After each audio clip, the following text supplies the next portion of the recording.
ufufuo na uzima. Kwa jina la Baba na la Mwana na la Roho Mtakatifu. Amina. Wapendwa taifa la Mungu, kati ya maswali ambayo yamezihangaisha akili za wanadamu wa zama zote ni swala la kifo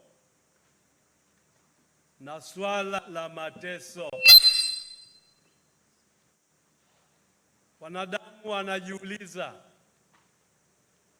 kwa nini kuna kifo? Na mara nyingine wanajiuliza, kwa nini watu wema nao wanakufa? Kwa upande wa Wayahudi, waliona kwamba mtu mwadilifu alijaliwa maisha marefu,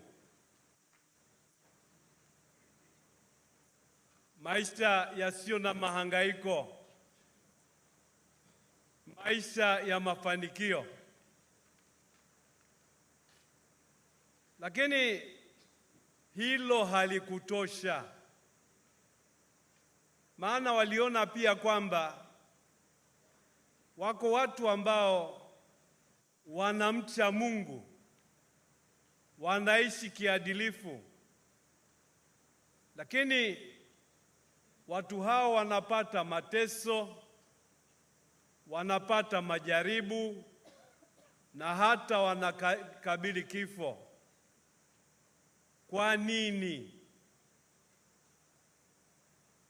Somo letu la kwanza leo limetupa sehemu ya jibu, na jibu tulilopewa ni hili: waadilifu wanapopata majaribu, wanapoteseka, wanapokufa, sio kwamba Mungu amewatelekeza. Mungu anaruhusu watu waadilifu wajaribiwe, wapate mateso. Hayo mateso yakiwa nayo ni njia ya utakaso, njia ya kuimarishwa, njia ya kuunganishwa na siri ya Mungu. Lakini pia mateso na kifo vinatufundisha kwamba maisha sio haya tu. Kuna maisha zaidi ya maisha haya tunayoishi hapa duniani, na maisha hayo ni lazima tuyachuchumilie, ni lazima tuyafanyie kazi, ni lazima tuyatafute kwa uchaji, kwa sadaka na kwa namna inayompendeza Mungu. Kwa kifupi, somo la kwanza linatufundisha kwamba mtu wa Mungu anapata ukamilifu kupitia imani iliyo thabiti, kupitia uadilifu ulio imara na kupitia uchaji. Mtu wa Mungu anapata kukamilika kwa kujenga maisha ya fadhila. Fadhila kama vile fadhila ya upendo, fadhila ya haki, fadhila ya ukweli, fadhila ya huruma na fadhila ya upendo pamoja na watu wengine.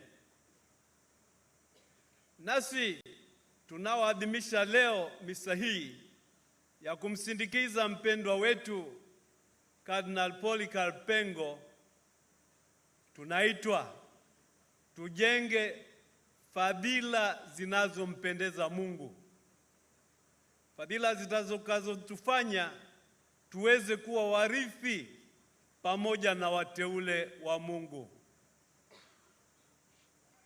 Katika somo la Injili tumesikia kwamba Yesu yuko safarini. Anaelekea Betania. Betania kulikuwa nyumbani kwa rafiki zake Lazaro, Marta na Maria. Na Yesu aliwapenda hao rafiki zake sana. Alipewa habari kwamba Lazaro rafiki yake hajiwezi, lakini hakuharakisha kukimbilia Betania. Na tuzingatie kwamba tumeambiwa kwamba Betania ilikuwa takriban kilomita 2 kutoka Yerusalemu. Haingehitaji siku 4 kutembea hizo kilomita 2. Kwa hiyo kama Yesu hakuharakisha kwenda kumponya Lazaro, alikuwa na sababu, alikuwa na mpango. Anatufundisha kwamba maisha sio haya tu. Maisha yapo hata baada ya maisha hapa duniani. Na hilo tunalipata katika mjadala wake na Marta. Marta, ukimsikiliza vizuri, ni kama vile kinyemela anamlaumu Yesu. Ungekuwepo kaka yangu hangekufa. Kama amekufa ni shauri yako. Lakini Yesu anamsikiliza, anamwelewa, anamhurumia na anaruhusu mjadala uendelee. Anamfunulia fumbo zito kwamba Lazaro aliyekufa atakuwa hai. Na Marta anasema, najua kwamba ndugu yangu atafufuka siku ya mwisho. Lakini Yesu anampa fundisho zito. Ndiyo, kumbuka kwamba atafufuka, lakini mimi ndiye ufufuo na uzima.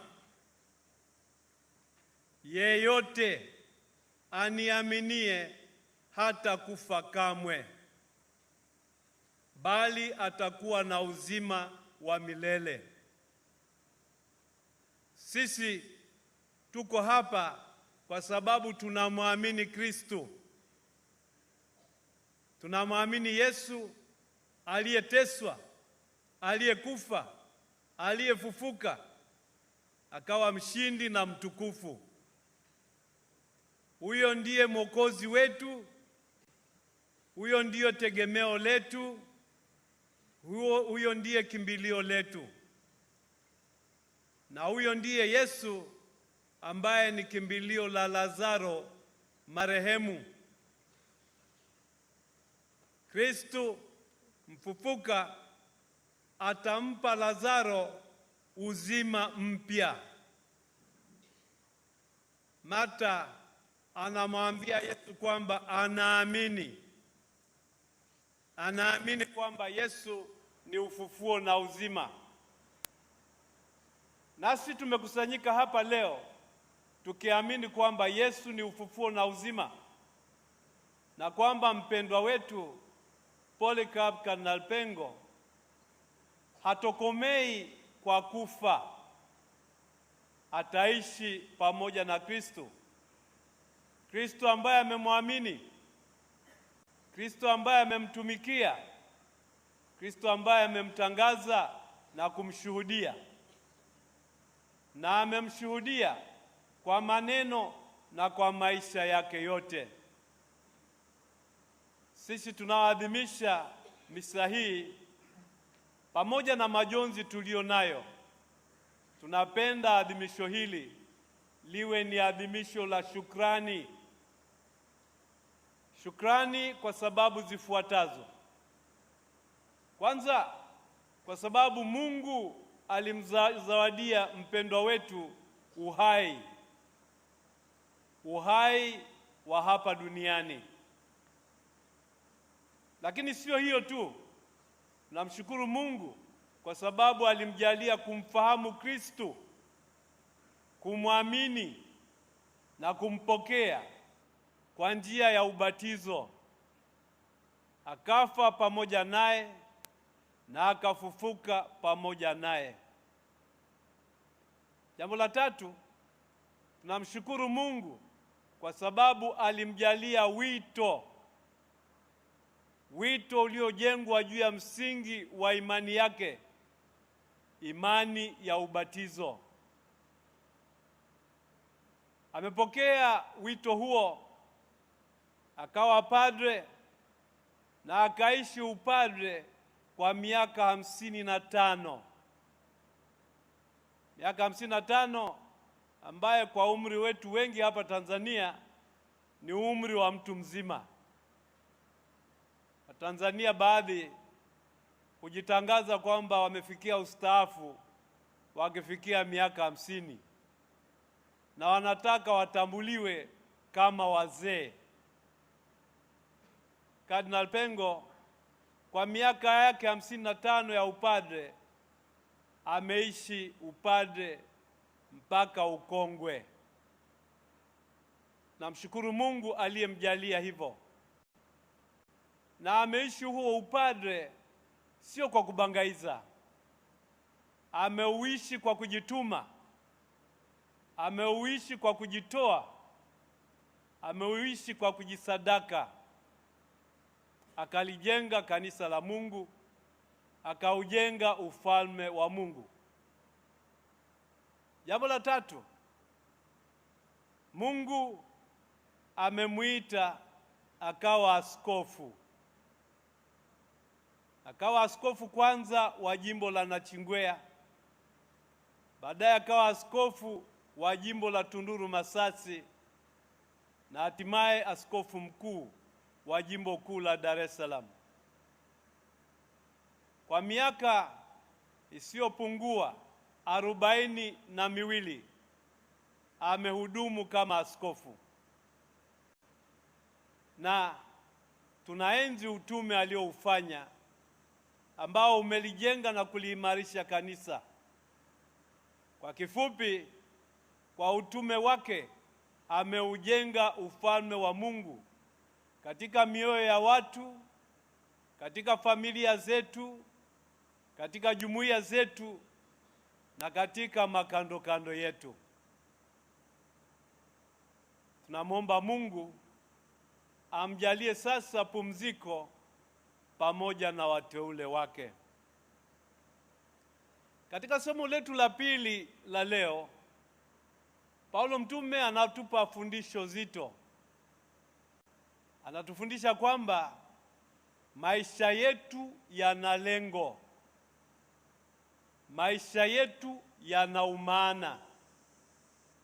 Kwa hiyo ewe Mkristo unayenisikiliza, usiishi tu kiholela. Ishi kama mtu ambaye Mungu amekuwekea mpango, na Mungu ana mpango nawe. Kwa hiyo tafuta kujua ni nini mpango wa Mungu kwa maisha yangu. Ni nini utashi wa Mungu kutoka kwangu? Paulo anasema kama tukiishi tunamwishia Mungu, kama tukifa tunamfia Mungu. Kwa hiyo katika hali zote tunaitwa kumtumikia na kumtukuza Mungu. Basi tukijua hivyo, tujipange ipasavyo kuutumikia mpango wa Mungu kwa mwelekeo mzima wa maisha yetu, tukipendana, tukitendeana kwa haki, tukitendeana kwa huruma, tukishirikishana habari njema na kuujenga ufalme wa Mungu. Ndugu wapendwa, tunamwombea na kumwaga Kardinali Polycarp Pengo. Yeye alikuwa mwanadamu kama sisi.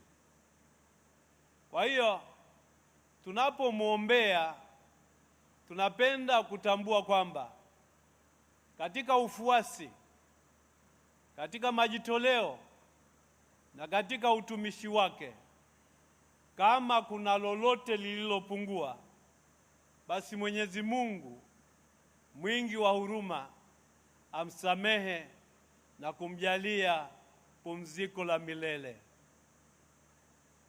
Raha milele umpe Bwana, apumzike kwa amani.